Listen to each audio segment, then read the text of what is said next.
중국 중난하이의 은밀한 곳까지 들여다보는 중국 관찰 시간입니다. 지난해 7월 제18기 중앙위원회 3차 전체회의 이후에 시진핑 국가주석의 권력 쇠퇴 조짐이 서서히 드러나고 있는 가운데 최근 중앙위원회가 정치국 확대회의를 열어서 시진핑 주석 퇴진을 거론했다. 이런 소식들까지 전해졌죠.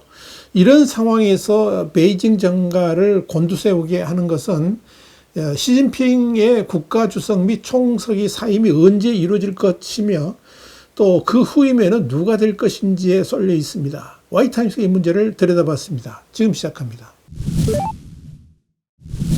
최근 들어 우리 신문에 계속 전해지는 중국 내 정치 상황 소식의 공통된 견해는 시진핑이 중국 공산당 총서기직 이양은 이미 이루어졌고 국가주석직은 국제적인 위신이나 국가 정세에 영향을 미치기 때문에 평화로운 교체의 방식으로 가능한 한 빨리 이루어질 수도 있다. 이런 내용입니다.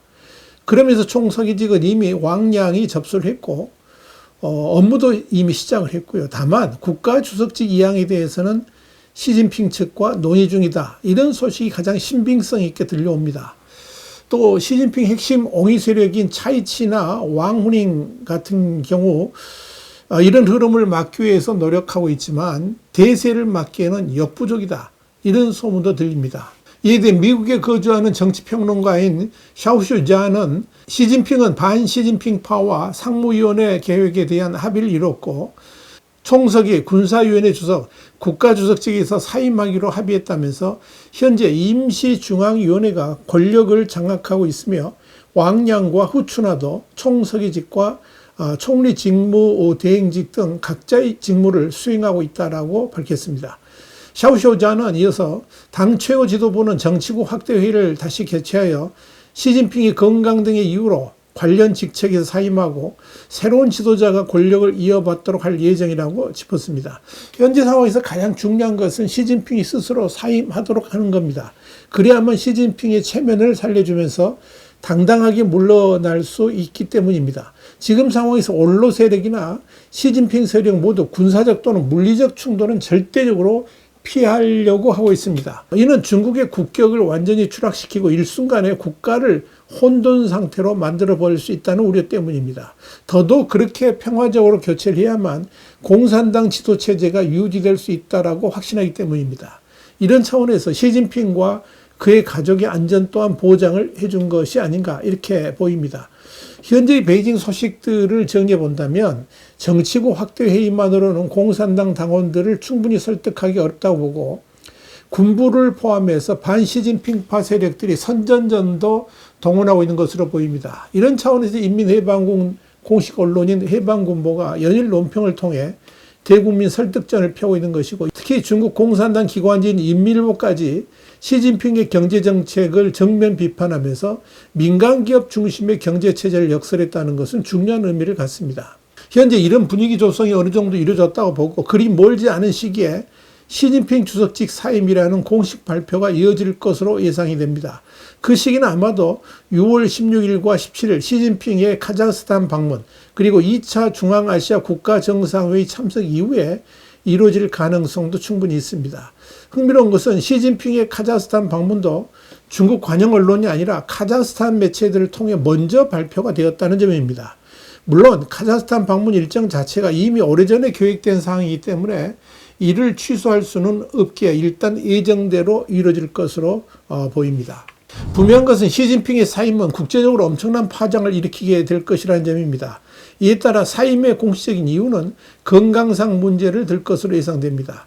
실제로 중앙위원회는 바로 이런 문제 때문에 세부 작업을 들어간 것으로 보입니다. 이와 관련해 중국 내 소식통은 새로운 멤버로 구성된 중앙위원회가 대외 선전 및 여론 조성을 위한 계획을 수립하고 있다면서 중국의 이미지를 고려해서 평화적인 정권 이양과 당과 국가의 장기적 발전 방안 등을 함께 대외에 선포하는 방식으로 꾸며진 위기 홍보 계획을 이미 수립했다라고 밝혔습니다. 이 소식통은 이어서 시진핑의 사임 공식 발표 후에 새 중앙위원회는 시진핑을 한두 차례 공식 석상에 출석시켜 위험 있게 퇴장시키고 시진핑의 움직임을 면밀히 감시하며 반격을 차단할 것이다 하면서 그동안 시진핑 손안에 있던 군부 역시 이미 대대적인 개조 작업에 착수했으며 군부가 결코 시진핑 편에 서지 못하도록 만들 것이다. 이렇게 짚었습니다. 이 소식통은 또 안전한 권력 이양을 위해 차이치, 왕우닝, 리잔수 등은 현 단계에 숙청되지 않을 것이라면서 지금 상황에서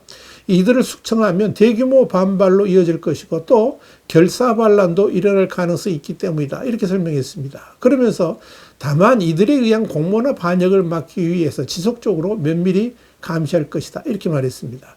이와 관련해 샤오샤오자는 다가온 9월 3일의 전승절 열병식이 시간적 한계라면서 시진핑이 9월 3일에 열병식 연단에 서는 것은 절대적으로 불가능할 것이다. 이렇게 내다봤습니다. 샤오샤오자는 이어서 9월 3일의 열병식 자리가 새로운 지도자가 될 왕양이 전 당과 전 군의 지지를 받고 있음을 보여주는 좋은 계기가 될 것이라면서 정권 교체가 공식 발표된 후 2, 3개월이 지나야 반부패 운동을 통한 숙청 작업도 본격화될 것이며 군부의 정화 작업도 그때서야 제대로 이루어질 것이다. 이렇게 예상을 했습니다.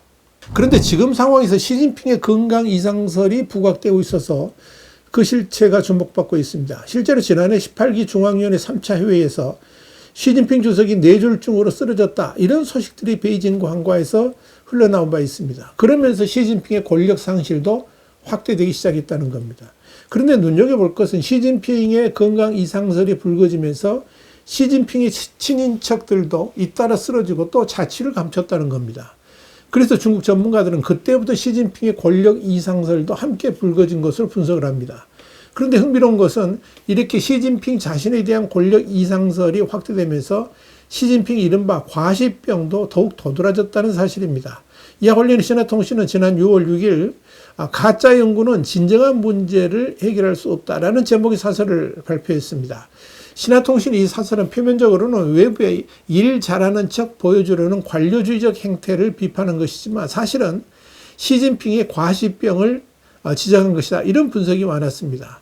시진핑은 실제로 회의석상에서 원고를 읽는 척하고 의도적으로 뭔가 일을 하고 있는 것처럼 보이려 한다 하는 지적들이 많았습니다. 그런데 신화통신의 표현을 보면 아예 시진핑을 조롱하고 있다는 느낌마저 듭니다. 신화통신이 이 사설에서 초등학생이라는 단어를 사용해서 시진핑이 마치 초딩처럼 굴고 있다. 이렇게 저격을 해버린 겁니다. 이런 신화통신의 사설은 이미 공산당의 선전 매체들이 시진핑으로부터 마음이 떠나 있다는 것을 직설적으로 말을 해줍니다. 또 하나 시진핑이 현재 유상을 보여주는 중요한 단서가 하나 있습니다. 요지는 시진핑이 2027년에 대만을 공격하도록 군부에 지시를 내렸다는 건데 여기에 대해서 미 공군 팅크탱크인 중국 항공우주연구원 CSI는 최근 보고서를 통해서 중국군이 2027년 대만 점령에 필요한 전투력을 확보하기 위한 핵심 군사 계획을 이행하지 못하고 있다. 이렇게 지적을 했습니다. 중국 인민해방군의 군사력을 집중적으로 파헤치는 미 공군의 중국 항공우주연구원은 이어 중국 중앙군사위원회 부주석인 장유샤가 작년에 발표한 글을 인용하면서 중국군이 시진핑 주석의 요구에 따라 2027년 대만 공격을 준비하고 있긴 하지만 실제로는 결코 이룰 수 없을 것이다. 이렇게 꼬집었습니다. 이유는 장유샤 부주석이 시진핑의 대만 침공 명령에 대해서 극히 회의적으로 보고 있다는 이유 때문입니다. 이는 사실상 장유샤 부주석이 시진핑의 2017년 대만 무력 통일 계획을 공개적으로 부인하고 있다는 점에서 눈길을 끕니다. 이런 장유샤의 발언은 정상적인 군대에서는 일어날 수 없는 일이죠. 이와 관련해서 워싱턴 타임스는 미군이 발표한 보고서를 인용하면서 중국군이 많은 문제에 직면하고 있으며 개혁 진전이 심각하게 뒤처져 있음을 보여줬다면서 대만 전쟁에 대한 시진핑 요구가 장유샤에 완전히 막혀있다라고 보도를 했습니다. 이에 대해 장유샤는 지난 2024년 인민일보에 기고한 글에서 중국군의 여러 문제점, 곧 군 지도부의 취약성, 전시 군민 협력 문제, 대규모 합동작전 수행 능력 부족 등의 이유 때문에 대만 침공을 하기에는 어려움이 많다. 이렇게 공개적으로 시진핑을 면박 준 적이 있습니다.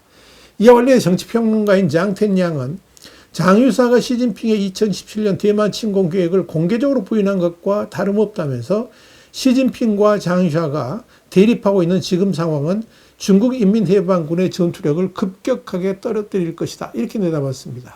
이렇게 장유샤는 이미 오래전부터 특히 지난해 4월경부터 본격적으로 시진핑의 권력을 일정 부분 무시해왔고 또 시진핑이 칼을 휘두르지 못하도록 군부를 장악해온 것으로 보입니다. 그런 동안에 시진핑은 군부에서의 권한 확대를 위해 노력했지만 오히려 장유샤의 강력한 힘에 의해 시진핑의 세력들이 하나둘씩 처단당하는 수모를 맞게 된 겁니다. 오늘 2027년은 중국 공산당 창당 100주년입니다. 이때 시진핑은 대만을 공격해서 병합함으로써 제2의 마오쩌둥이라는 신화를 만들려고 했지만 그 꿈을 이제 완전히 포기하고 또 좌절된 것으로 보입니다. 이제 남은 건 과연 언제, 어느 때에 평화적인 정권 교체가 이루어질 것이냐에 대한 문제만 남아있는 것으로 판단됩니다.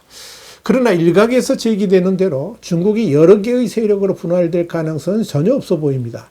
결국 시진핑이 물러나더라도 중국 공산당 체제는 그대로 유지될 것이나 덩샤오핑의 개혁개방 시기 때와 같이 시진핑 세대와는 완전히 차별화된 또 다른 중국을 멀지 않은 시기에 만나보게 될 것으로 예상됩니다. 와이타임스 중국 관찰의 주목이었습니다. 감사합니다.